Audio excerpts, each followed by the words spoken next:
औज़ुबिल्लाहिमिनश्शैतानिर्रजीम बिस्मिल्लाहिर्रहमानिर्रहीम।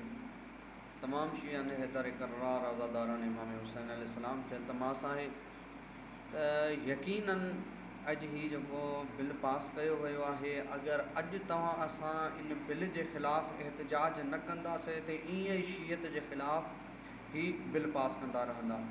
त मुंहिंजो तमामु शियान हैदर कर्रार आज़ादारान इमाम हुसैन अलैहिस्सलाम खे गुज़ारिश आहे त जीअं अरबईन चहलुम इमाम हुसैन अलैहिस्सलाम जी तयारी कंदा हो, ईअं ई तव्हांखे तयारी करणु खपे। ऐं क़ाइद मिल्लत अल्लामा साजिद नक़वी जे ऐलान ते लबैक चवंदे पहिरीं रबियुल अव्वल जे ॾींहं ते पंहिंजनि घरनि मां निकिरो, तयारियूं करे निकिरो।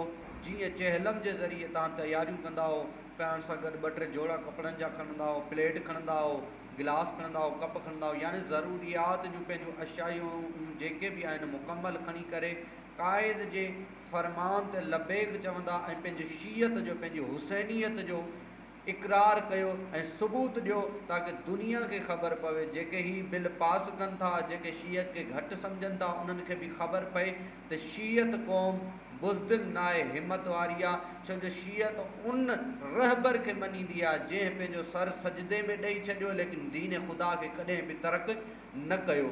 ऐं असां बि अॼु हिन मैदान में निकिरी करे इस्लामाबाद रवाना थी करे दुनिया खे ॿुधाईंदासीं, जॾहिं बि हक़ जे ख़िलाफ़ आवाज़ उठाई वेंदी असां हक़ ते अची करे उन्हनि खे ॿुधाईंदासीं त हक़ हक़ आहे ऐं बातिल बातिल आहे। त बराए महिरबानी तमामु आज़ादारनि खे इल्तमास आहे त हिकु रबियुल अव्वल ते पंहिंजो घर छॾे करे इस्लामाबाद रवाना थियो।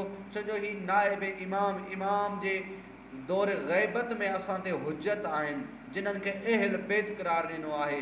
ऐं तव्हां ॾिठो आहे अहादीस में मिले थी त उलमा जी मस शहीद जे खून खां अफ़ज़ल आहे।